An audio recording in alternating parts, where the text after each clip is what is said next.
আসসালামু আলাইকুম ওয়া রাহমাতুল্লাহ। নাহমাদুহু ওয়া নুসাল্লি আলা রাসূলিহিল কারীম। আম্মা বা'দু ফাউযু বিল্লাহি মিনাশ শাইতানির রাজীম। বিসমিল্লাহির রহমানির রহিম। আপনারা দেখছিলেন যে লাইভটি ডিবেট চলছিল বাদার রাহুল এন্ড আলী হাসান হুসামা হাফিজাহুল্লাহ। এখানে কিছু কিছু মানুষের যে কমেন্টগুলো আপনারা পড়েছেন কিংবা দেখেছেন কমেন্টগুলো অযৌক্তিক। আজও সেই কমেন্টগুলো কোনো যৌক্তিক নেই, কারণ এখানে যারাই আসছিলেন কোরআন এবং হাদিস, কোরআন সুন্নাহ অনুযায়ী তাদের জীবন গড়বেন। তারাবির নামাজের সংখ্যা কত কিংবা হাদিসে কি আছে কি না আছে সেটা জানার জন্য এসেছিলেন।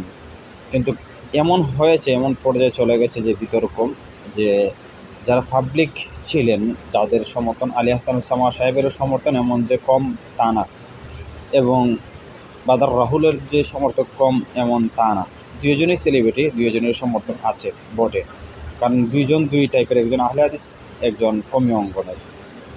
ঠিক আছে, দুইজন দুই মসলকের অনুসরণ, একজন আহলে হাদিস করেন আর একজন কমি গণনার।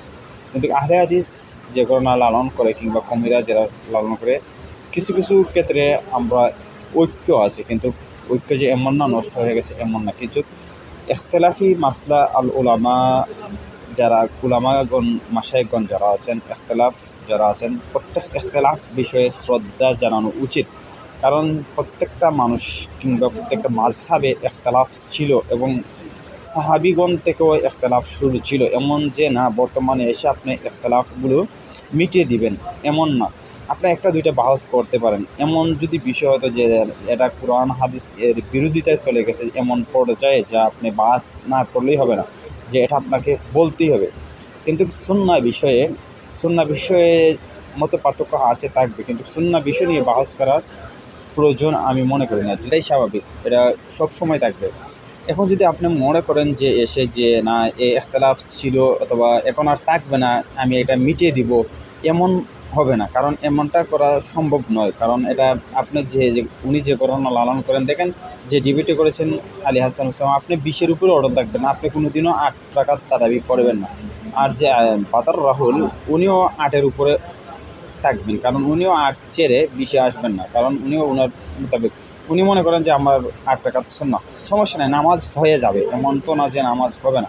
8 রাকাত পড়লে নামাজ হবে, 20 রাকাত পড়লেও নামাজ হবে, কিন্তু 20 রাকাত পড়লে সব বেশি হবে, যেহেতু সুন্নাহ নামাজ পড়ার বেশি পড়ার সবের কাজ, কারণ বেশি পড়তেই পারবেন, সমস্যা নেই।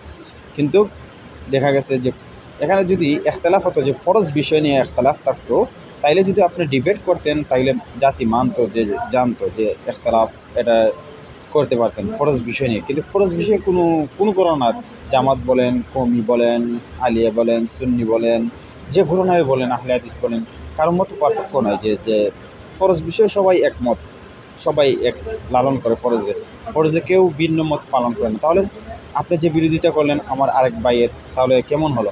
কারণ নামাজকে সহজ করেন, কঠিন করে নামাজকে দিয়েন না ভাই। নামাজ সহজ করেন, সহজ করলে মানুষ নামাজ পড়তে আগ্রহী হবে, নামাজ পড়তে পারবে। আমরা দেখা গেছে যদি নামাজগুলো বেশি বেশি বাড়াইয়া দিই, তাইলে দেখা গেছে অনেক মানুষ মনে করে যে না, আমার এত নামাজ পড়তে হবে, না এলে আমার নামাজ হবে না, আমার নামাজ বিনষ্ট হয়ে যাবে।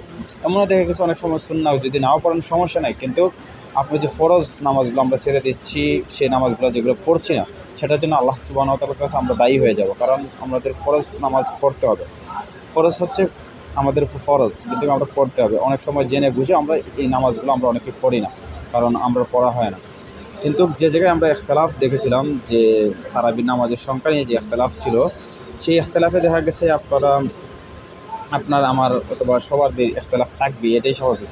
কিন্তু আপনার যে পক্ষ নিয়েছেন ইখতিলাফ বিষয় নিয়ে, যে আপনি আরেক ভাইকে কমেন্টে গালি দিচ্ছেন যে আহলে হাদিস ভাইকে, সে আপনারই ভাই। আপনি গালি দিচ্ছেন কমি এক ভাইকে, সে আপনারই ভাই, সেও মুসলমান, আপনিও মুসলমান। আল আল মুসলিমুন আখুন, প্রত্যেক মুসলমান ভাই ভাই। কারণ দেখা গেছে আমরা প্রত্যেকটা মুসলমান ভাই। সে যদি আপনার যদি 5টা ভাই থাকে, একটা ভাই আমলি করে, বিএনপি করে, জামাত করে, তাবলিগ করে, হেফাজত করে, তাতে সমস্যা নেই। কিন্তু আপনার 5 ঘরানার ভাই যদি আপনার ফরজ বিষয় ছেড়ে যদি গাঁজা খায়, মদ খায়, ইয়াবা খায়, এগুলা যদি করে আপনি প্রতিবাদ করতে পারেন। কিন্তু দেখা গেছে আপনার ঘরানার ইসলামিক দল করতেছে, ইসলামিক চিন্তা লালন করতেছে, ইসলামিক ফরজ বিষয়ে তার মত আছে, এমন না যে ইসলাম থেকে বিনষ্ট হয়ে গেছে, খারিজি হয়ে গেছে, এমন তো না। এমন যদি হয় আপনি তাকে শাসন করতে পারেন, সমস্যা নেই। কিন্তু দেখা গেছে যে প্রত্যেকটা মানুষই প্রত্যেকটা করোনা লালন করে ইসলাম শিখতে চায়, ইসলাম জানতে চায়। আর তারপরে আমরা যারা দর্শক ছিলেন, আমি বলছিলাম যে এটা বাদার রাহুল সাহেবের যে দর্শক কিংবা আলী হাসানের সময় যে গালাগালি শুরু হয়েছিল প্রত্যেকটা মানুষের, যে এটা ডিবেট বলে না, এটা বলে যে যুদ্ধ। কারণ আমি এটা আগেই বলেছিলাম যে এটা যুদ্ধ শুরু হয়েছে, কারণ এখানে প্রত্যেকটা মানুষেরই যে বাদরাও রাহুলের যে সমর্থন আছে, তেমনইভাবে আলী হাসান হুসামারও সমর্থন আছে। কিন্তু প্রত্যেকটা যে গালাগালি শুরু হয়েছিল, এখানে মনে হয়েছিল যে না, বৃষ্টি উপর থেকে যেমন বৃষ্টি পড়ে সেই রকম যুদ্ধ শুরু হয়েছে। কারণ এখানে যারাই ছিলেন ৮ রাকাত ২০ রাকাতের পক্ষে, আলহামদুলিল্লাহ এখানে সবাই মুফতি ছিলেন। যারা কমেন্ট করছেন তাদের বাসা যদি দেখেন, সবাই মুফতি, সবাই মুহাদ্দিস। কিন্তু যেটা বিষয় আমরা জানি না সেটা থেকে বিরত থাকা ভালো। আল্লাহ আহলাম, আল্লাহ ভালো জানেন যেটাই। কিন্তু দেখা গেছে সৌদি আরবে যারা আছেন অনেক সময় তারাবির সংখ্যা ৮-১০ পড়া হয়, ১১ পড়া, বিতিল নামাজ সংখ্যা নিয়ে ১১ পড়া হয়, অনেক সময় অনেক জায়গায় গেছে অনেক জায়গায় ২০ রাকাতও পড়া হয়। কিন্তু এটা আমরা বলতে চাই যে এখানে যে যারা যেহেতু নামাজই পড়ে না কেন তাদের প্রতি সহনশীল হন, দরদ মাখা হন, যে আপ্যায়ন করেন, তে আপনার যে ইখতিলাফ আছে তাদেরকে সম্মান করেন।